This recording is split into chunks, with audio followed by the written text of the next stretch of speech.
Hello, this is Mika with Magical Lifestyle of the Cottage Witch. I am the Cottage Witch, and today is a video all about Hestia, the Greek virgin goddess of the hearth, home, and hospitality.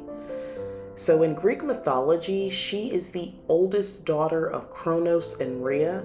In her role as a protector of the family and political community, sacrifices and offerings were regularly made to Hestia at the hearth, within each private home, and at the town or city's public hearth. To the Romans, the goddess was known as Vesta. So although the hearth is linked to fire, Hestia is the goddess of the hearth or the fireplace rather than just the fire. So Hestia is represented usually as a fully draped woman or just as a naked flame, and although her temples were numerous, depictions of her were less common than other gods and goddesses in the Greco-Roman world. Her symbols consisted of hearth, fireplace, kettle, torch, candle, and mainly fire. So for me, Hestia represents the energy of contained fire. So I think practicality, usefulness, and also powerful.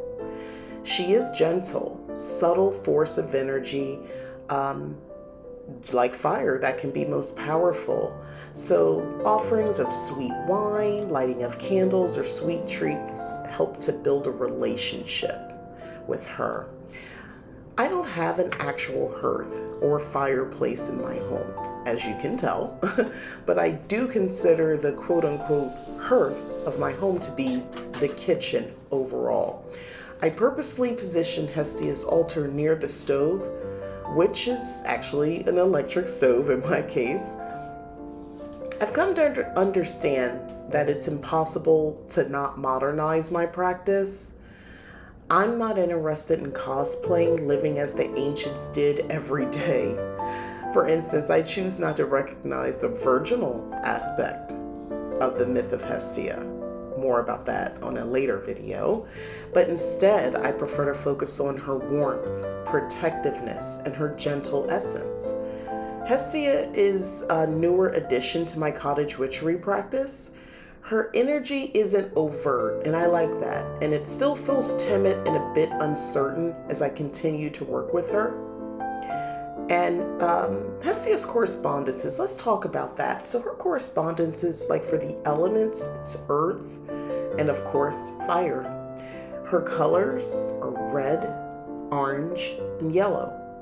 Now for plants associated with Hestia, aloe, bay laurel, chamomile, cypress, figwort, heather, and hollyhock.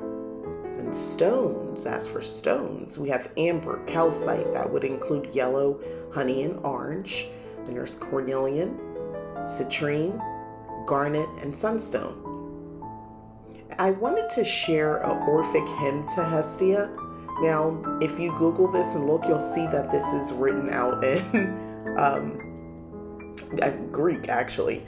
But I did find a translation, so I'm going to read from the English translation. So, Queen Hestia, daughter of mighty Kronos, you dwell in the center of the home with your vast, everlasting fire. You purify the initiates of these rites, inspire endless youth, wealth, benevolences, and holiness. You are the dwelling place of the happy gods and the strong support of mankind. Eternal, many-formed, beloved, and verdant. Smiling, happy one, accept these offerings with kindness. Breathe upon us will and soothing health.